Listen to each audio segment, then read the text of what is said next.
So this morning we start a new worship series. All the things I ever needed to know about faith, I learned from my toddler. Dun dun dun dun. So I have a unique journey into motherhood. I started when I was much younger, as I taught karate to small children. And this is a true confession here. I taught karate to kids who were about 4 to about 8, and I used to go home every night, and I taught karate 4 days a week to tell my parents I never wanted children, ever. Because let's just be really clear, they were kind of gross. And like one kid threw up on the stairs, and I had to clean it up, and I thought that was the day my life was going to be over. And they did a whole host of other kind of gross things like licking and eating things and chewing on their toes, and I just was not having it. And I sort of maintained this idea of not wanting to have children all the way up through college when I was like, no. And my sister was going to be the one that had multiple children. I thought she was going to have kids, like 3 kids by the time she turned 30. She may still, I don't know. But I was convinced that she was the maternal one and I was just the really fun aunt. And then my best friend from high school, her sister-in-law had these adorable twins. Their names were Julie and Cambria. And when I was in college, my best friend was nannying for them, and they were in Boston, and I went to school in Northampton, Massachusetts, and so it was a 2-hour bus ride, so I went and spent my spring break with these little babies. And I remember sitting in the rocking chair holding Julie, and she fell asleep on me, and I was like, maybe this isn't so bad. But then, like, it came for time for diaper changing and all that stuff, and I was like, you can have it back.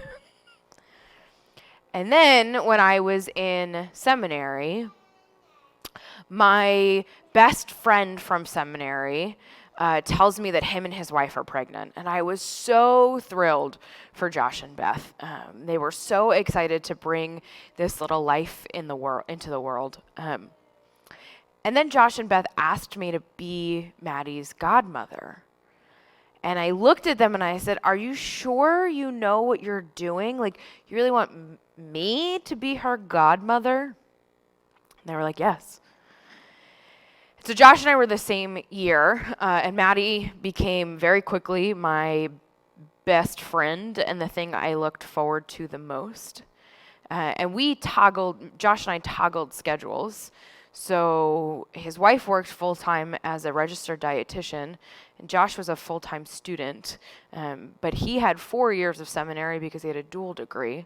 So the last 2 years, we had totally different schedules, and I was needed to help take care of Maddie. So for the first 2 years of her life, I had her all by myself for 1 to 2 nights a week. Like, all by myself. There was nobody else. And I remember the very first time that I watched Maddie and I looked at her, and she was like 6 months old, and I held her up and I was like, Maddie, please don't do anything gross while I'm here, because I just don't know that I'm going to be able to handle it. And she did. She puked all over herself. It was great. I was like, okay, great, fabulous. But something changed in those 2 years in which I felt much like John Wesley and his heart being strangely warmed. I felt something shift inside of me. And as I grew to love this small child, and this small child learned to unconditionally love me as well, despite the fact that I sang her to sleep. Okay, I want you all to think about this. You know I can't sing. You know I shouldn't sing. But every night I had her, I used to sing her to sleep. And Maddie's middle name is Grace, and so I used to sing Amazing Grace to her all the time, so much so that she now refers to it as, she calls me BL. She calls it BL's song.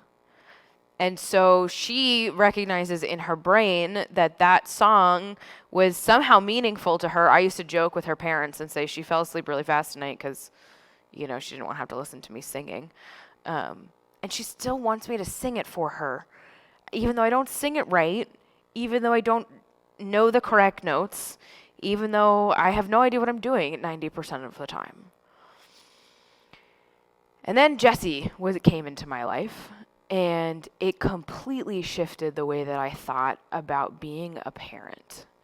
And uniquely, right, I did not give birth to Jesse. I did not stay up with Jesse at night when he was first born. He is not my child in a biological sense, but if you spend more than 30 minutes with Jesse, you realize that I have a very heavy influence in his life. For instance, I have a red lightsaber. Jesse also has a red lightsaber. We together will rule the dark side. It's fine. But what Jesse was able to teach me was so much more than just what it means to be a mom or what it means to be a bonus mom or how to function in a new way with a toddler being in your life almost suddenly. Jesse has taught me more about my faith journey and how I experience the world and understand God's movement in our lives than probably most other experiences I've had. So this series is going to explore different ways that the silly things that toddlers say and do help us understand faith differently. And I will primarily draw from my experiences with Jesse, but I have found them to be kind of universal in the sense that toddlers have a particular way of existing in the world, which is beautiful and wonderful and great. And those things have a way of being able to test who we are and to help us look at different ways of how to experience faith. So today we talk about the Israelites, and we talk about how, as I said to the children earlier, Moses leads the Israelites out of Egypt. This in and of itself is a huge feat. Right? I want you to remember that there were 10 different plagues that plagued Egypt.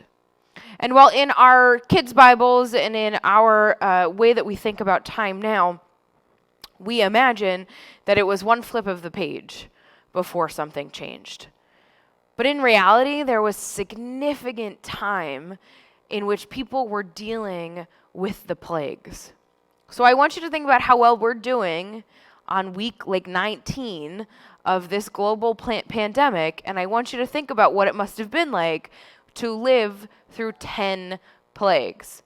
There were frogs, there were locusts, there were all kinds of other gross things. Their main water supply turns into blood.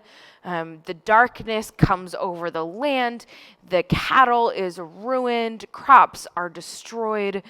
And this happens for a long time. And again, every time Pharaoh says no, something new pops up. So, we've all been laughing during this global pandemic of, okay, so we had Australia on fire, we had threats of World War III, we have coronavirus, we had murder hornets, we have hordes of sharks. What could possibly be next? Basically, the Israelites were living in that exact same type of feeling. And finally, the days break, and Moses says, get ready. He let us go. Moses leads them out of Egypt under the cover of night. Israelites are saved from the oppression of slavery. They walk across dry land in the parted Red Sea. They watch Pharaoh's army drown. They know they're on their way to the promised land. And what happens? Are we there yet? Moses, I'm tired. I'm bored. I don't want to do this anymore. We don't have enough food. When we were in Egypt, we could sit by our campfires and eat meat, right? That's the flesh pots. We had food.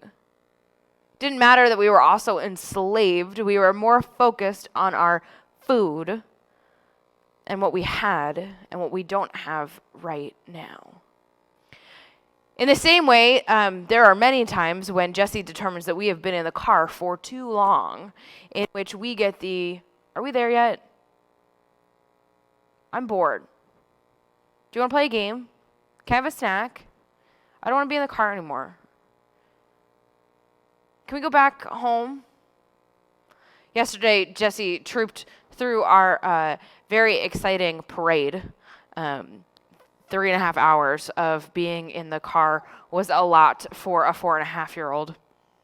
And so we heard a fair amount of, how many more stops do we have? Then can we go home? Or Jesse likes to make deals. Does that sound like a deal? And so it would be, well, if we do 2 more stops, then can we go home? If we do 3 more stops, then can we go home? And we had to keep explaining to Jesse that, no, we have to finish all of our stops, and then we can go home. Or the time that we drove down to Atlanta, and we put him in the car for like 17 hours. And there was a lot of, are we there yet? Can you take us back? I want a snack. But more often than not, what Jesse gets at the end of a car ride is something even cooler than he ever imagined. So for Jesse, my parents are called TT and the Shark. TT is my mom, the Shark is my dad, which all comes from my dad pretending to be a shark in the pool. It's quite entertaining. So sometimes we'll be in the car on our way to TT and the Shark's house. Jesse will be very frustrated about having to be in the car again.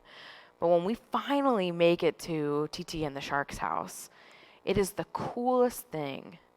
And he gets out of the car and he rushes to go see the turtles or play in the pool, or go see how many Oreos my mom has cooked up for him, or where his chips are. And all of these adventures remind me that sometimes all of us in our faith journey, we get to a point where it was way more comfortable when we were at home doing what we wanted, doing what we understood, doing what we knew. And the journey was rough to get wherever it was that we were going. Right? So there's a lot of times in which the moments in our lives really don't make any sense. We liked what we were doing when we were comfortable, but God is calling us to do something else. And the road, the path, the journey to get from comfortable to where we're going is often lined with a lot of complaining. This is too hard. I'm too tired. I don't have enough time. This takes way too much out of my life. I have too much other stuff going on. And all we want to do is sit around and complain about all of the things we don't have and all of the things we wished we had. So much so that when we make it to the other side, when we make it to the promised land, the land overflowing with milk and honey, when we make it to that next big thing, we have forgotten about all of the drama and turmoil that the journey brought us. I think a lot of us are living in the center of the journey. Where yes, we know that God has done great things, and yes, we believe that God is taking us somewhere, but the right here, the right now stinks. We're tired, we're hungry, we're bored. We keep asking God, are we there yet? Are we there yet? Are we there yet? Are we there yet? How many more stops to go? Are we there yet? And God continues to provide for us, right? We get manna, we get quail, we get all of the things that we need to quell our complaining. And we struggle through the unknown, knowing that when we get to the other side, there will be something so much cooler. Whether it's a turtle tank, or a swimming pool, or a bowl full of chips, the unbridled joy and excitement of what we will be like when we get where we are going far outweighs the complaining and the frustration of the journey. Right? The beautiful thing about toddlers is that somewhere in there, they're so focused on the moment. And so they're bored right now. But when you get them to where they're going, they look at you with bright eyes and big smiles and great excitement. How cool is this? How wonderful and excellent and exciting is this moment? How fantastic is this thing that we are experiencing right now? And so all of the are we there yet and the complaining and the frustrations fall away. And we are met with excitement and joy and trust. And so then, if you watch toddlers enough, they begin to learn the pattern of this stinks having to be in the car, but what comes next is going to be really awesome. And so you journey through the complaining and the frustrations and the not wanting to do things and the not wanting to go places for that moment of pure joy and excitement. So know that it's okay if you're complaining. When are we ever going to get out of this pandemic? Know that it is okay to have forgotten or not pay so much attention to the good things that God has done for you because you're just really concerned about what used to make you comfortable. It's okay to be frustrated and pounding to God, are we there yet? Are we there yet? Are we there yet? Just remember that when you get where we're going, to do so with a childlike joy and excitement, knowing that this is the coolest thing you've ever seen, experienced, or known before. God will get us where we are going. And He'll do so and put up with all of our complaining. And He will continue to provide all that we need today and every day. Amen.